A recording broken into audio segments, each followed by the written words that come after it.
Good morning. आज मैं आपको उत्तर प्रभाववाद पढ़ाने जा रही हूँ। पिछले वीडियो में मैंने आपको उत्तर प्रभाववाद के सिद्धांतों से अवगत कराया था। आज मैं उत्तर प्रभाववाद के प्रमुख आर्टिस्ट विंसेंट वैन गोग, जिन्हें हम वैन गोग के नाम से पहचानते हैं, के बारे में पढ़ाने जा रही हूँ। सर्वप्रथम प्रभाववाद आया। प्रभाववाद के बाद कुछ परिवर्तन लेकर नव प्रभाववाद आया और नव प्रभाववाद से में भी कुछ परिवर्तन आके उत्तर प्रभाववाद का जन्म हुआ। ये सारे परिवर्तन चित्र में प्रकाश एवं रंगों को लेकर थे। पॉल सेजान, वैन गोग और गोगिया, ये तीनों उत्तर प्रभाववाद के प्रमुख चित्रकार रहे हैं। आज मैं आपको वैन गोग के बारे में बताने जा रही हूँ। वैन गोग की कला व जीवन दोनों एक दूसरे से घनिष्ठ संबंध रखते हैं। दोनों का पृथक अध्ययन नहीं किया जा सकता, यानी दोनों एक दूसरे के पूरक हैं। वैन गोग ने अपने भाई थियो को पत्र में लिखा था, मैं अपने सामने के दृश्यों को हूबहू चित्रित करने का कभी प्रयत्न नहीं करता। मैं रंगों का प्रयोग पूर्ण स्वेच्छा से करता हूँ, जिससे मैं दृश्य के प्रति मेरी आंतरिक भावनाओं को प्रभावी रूप से अंकित कर सकूं। जैसा दृश्य को देखकर मेरी अंतरात्मा महसूस करती है, ठीक वैसा ही मैं चित्रण करने में अपने आप को सक्षम पाऊं। ऐसे दृष्टिकोण को लेकर उन्होंने आजीवन कला निर्मिति की। वह अभिव्यंजनावाद की यही संक्षिप्त समुचित परिभाषा है, जिसका उत्तर प्रभाववाद के बाद जन्म हुआ। उनकी कला ऐतिहासिक कला शैलियों, कला संबंधी सिद्धांतों या रचना के नियमों पर आधारित नहीं है। उनकी कला के लिए कला समीक्षक यूइड ने लिखा है, उनकी कहानी सौंदर्यचकित आंख, तुलिका या मिश्रण फलक की कहानी नहीं है, बल्कि एक ऐसे व्यक्तित्व की कहानी है, एक ऐसे दिल की कहानी है जो अंधेरे बंदीवास में धड़क रहा है और जानता ही नहीं है कि वह क्यों दुखी है और क्या चाहता है। वैन गोग ने मानवता से अपार प्रेम किया और उन्हीं के लिए अपने जीवन को निसार कर दिया। वैन गोग ने कला के लिए कला के ध्येय पर कभी विश्वास नहीं किया। कलाकृति में वे कला के सौंदर्यात्मक गुणों के विकास की अपेक्षा मानवीय दुख, परिश्रम व पारिमार्थिक आकांक्षाओं का भावनापूर्वक दर्शन कराना चाहते थे। वैन गोग का कार्य क्षेत्र फ्रांस रहा, किंतु उन्होंने कोरो, कुर्बे व माने की परंपरा का कलाकार नहीं मान सकते। वे वास्तव में डच थे, जन्म से डच थे, लेकिन कर्म से उनकी कार्यस्थली फ्रांस रही। वैन गोग का जन्म 1853 में हॉलैंड के गांव में हुआ। उनके पिता पादरी थे, वे सामान्य स्थिति के परिजन थे। वैन गोग का चेहरा बचपन से ही थोड़ा बेतुका था। शायद यही वजह थी कि वो एकांत प्रिय व भावना प्रधान थे, लेकिन उनको नियमबद्ध जीवन पसंद नहीं था। वैन गोग अपने छोटे भाई थियो से बहुत प्यार करते थे। उम्र के 12वें साल में उन्हें जेवेन बर्गेन के विद्यालय में अध्ययन के लिए भेजा गया, जहाँ वे 16 साल तक रहे, लेकिन उनका स्वभाव उसी प्रकार उछल रहा। उसके पश्चात वे पेरिस के चित्रों के व्यापारी गूपिल की एक शाखा में विक्रेता की नौकरी करने लगे, जहाँ उन्हें रिम्ब्रांट, कोरो, मिले व डच चित्रकारों के चित्रों को देखने का मौका मिला। वह वैसे भी उनके चित्र उन्हें बेहद पसंद थे और वे उनकी बड़ी प्रशंसा करके बेचते थे। उनकी कार्य क्षमता को देखकर उनकी बदली लंदन शाखा में हो गई। यहाँ पहली बार सुव्यवस्थित, नियमबद्ध व रहन सहन में उनकी रुचि पैदा हुई।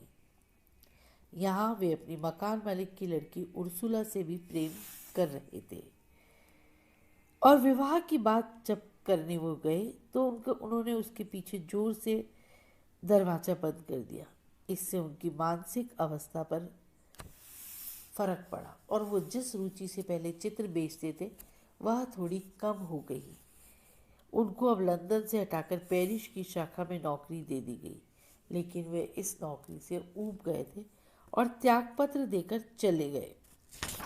इसके पश्चात वो धर्मोपदेशक बन गए और धर्म संबंधी चर्चा करते करते असहाय व पीड़ित लोगों को ऐसे विचार सुनाते सुनाते उनके मन में भी मन की शांति को संवारने का विचार आया और वो पादरी बन गए।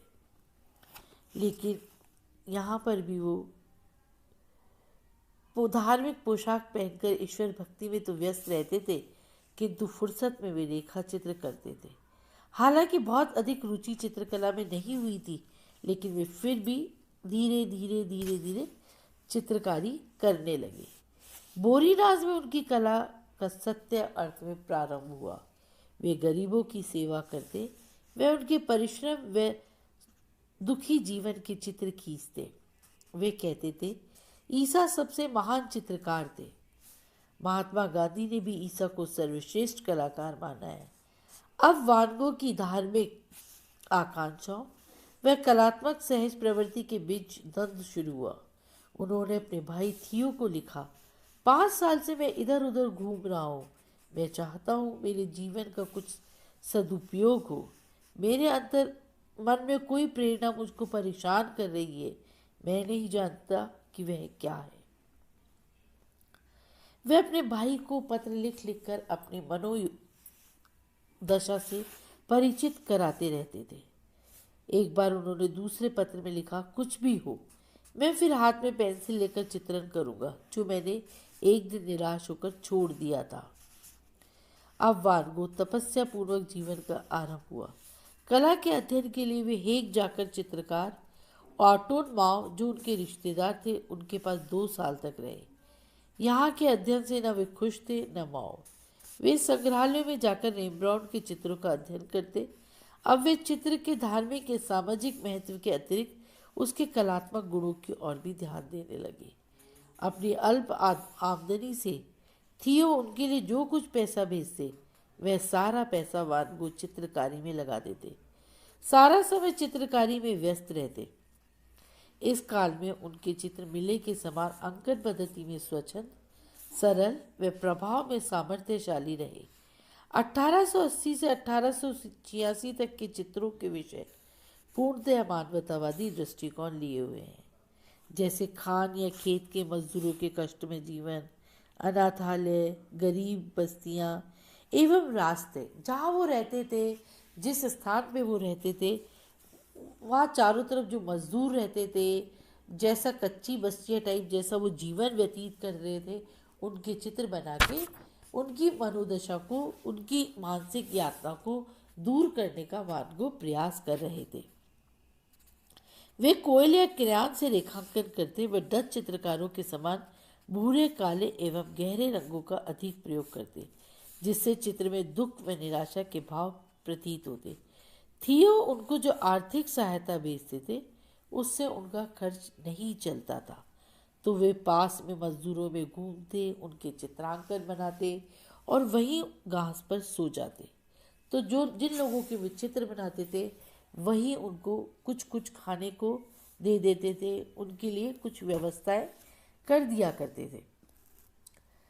वान गो यहाँ एक स्त्री के संपर्क में भी आए और वही स्त्री उनके खाने पीने, दवाइयाँ, शराब व धूम्रपान का खर्चा उठाती।